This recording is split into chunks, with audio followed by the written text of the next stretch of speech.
Hello everyone, I'm Never Doubt. Welcome to my channel. We continue after the Christmas break. I hope you all enjoyed your time doing whatever you're doing. I was relaxing and trying to recover my creative energies. Now, prior to that, I had drawn this amazing refuge into the winter spirit because I like getting into sort of the Christmassy, more rather the winter actually, the winter feel, because having your environment changed into all snow cover, it's a nice experiment. It's a nice switch because, you know, you get to cover up all those nasty details like grass and dirt and all that and just whoop, white. And then you just become basically a clay sculptor because snow just kind of feels a bit like clay. So you don't get as much line art. I can't draw lines, hard black lines outlining snow. I don't know, I could, but it doesn't really work for me, and I don't want to do that. It fits more as a background thing. So for this comic, we are going to be spending a little bit more time shaping things with snow and shaping things without doing hard lines. So in this comic, I'm also using the excuse of having snow to kind of explore a bit of non-normal scenery. So we're getting a bit of a castle-y stuff going on, medieval things, switching Gerald out into his sort of a mage outfit, which is fun. It's all fun to have make-believe stuff. My favorite show when I was a kid was like, I don't know, a show called Muppet Babies, where they would always imagine themselves in different environments and different scenes, and every episode was completely different. It was just a lot of fun. So I just like imagining these guys in all different scenarios, and I don't want to always trap them in the same setting. It's exciting to see where they'll go with that. So we're going to do like a snow sculpture of a dragon here, not an actual dragon, and there's also going to be a snow castle, and of course he's sledding. So that's going to be interesting to try to draw as a background. Might be difficult. We'll see how that goes. So the background is going to take a bit more effort than usual, and I'm doing sort of a 3-panel, 1 background thing, which I find easier. I find it less work, even though it's the same amount of drawing. Having one image that's filling the whole space, every panel, versus 3 separate drawings, which are collectively the same size. I don't know, it seems like a third the work, because I'm just committing to 1 drawing. It does save time going across all of them, because I'm using sort of the grouping. You group them all together, set the alpha channel for inheritance, and then you can just have it just cut off what's outside of the panels. So that saves a lot of time. Here we're sort of shaping. I'm not doing my normal shading technique. I'm actually picking the color for the shadow rather than using the hard light blending mode.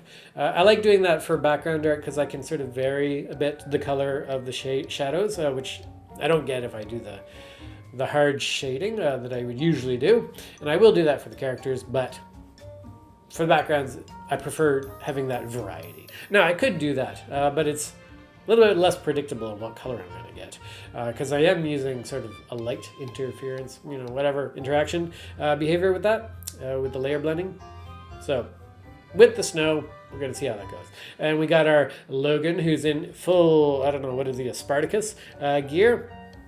Always the most adventurous character, and he's always got his mushroom friends camping out in the background, doing their thing. He's definitely an alpha potato.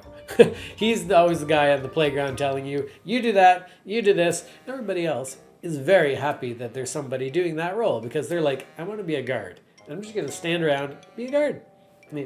Later on, I'm going to have second thoughts about whether or not I should have done these pennants with black liner because they're in the background and they pop out a bit too much being black outlined when everything else isn't. So one of my personal artistic goals as an artist is to get better at doing not line art stuff.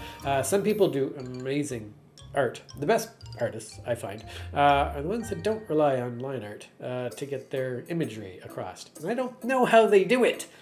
It's mind-boggling. I would like a master's series to teach me how to do it.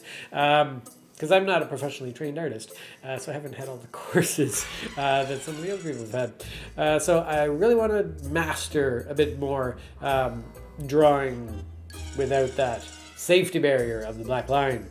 And I know I can color the line to make that less obvious. But here we have very thick, hard lines, which I use for the comic effect. And it gives a nice, more cute and warm feeling, but not so much a realistic feeling. And I'm not necessarily going for a realistic look, but sometimes I do want my background to be more realistic. So that is one of my personal goals, and I have tried it experimentally with some sort of characters, and you can see that on my website in the cards section.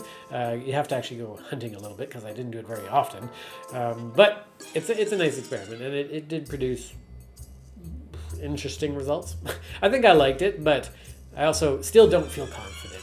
I know you guys, whenever you try a new art style or something, maybe trying drawing anime styles for the first time, or the 7th time or 100th time, and it's not quite hitting the mark that you have in your head, and you know it's wrong when it's wrong.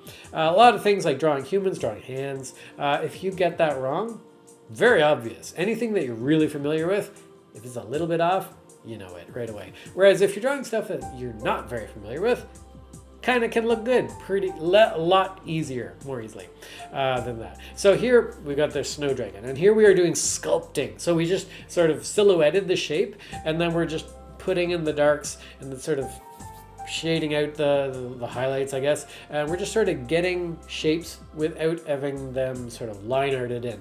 And I really like the scales on the back. That actually turned out a lot better than I thought it was going to, because I didn't know if this was going to work or not. So it's coming together way better than I thought, actually. So yay, that's really good. And yeah, I think this scene is working for me. And the snow itself, the hill, doesn't need too much detail. Apparently nobody's gone sledding on this one yet. In retrospect, I might have wanted to put a few trails of a toboggan, because Gerald's probably already gone down a few times. But for the purposes of this story, no, he's not gone down at all yet.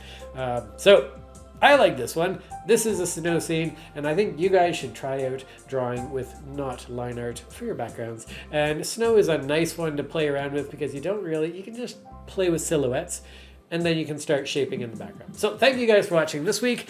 I look forward to seeing you again in the future. See you later. Bye.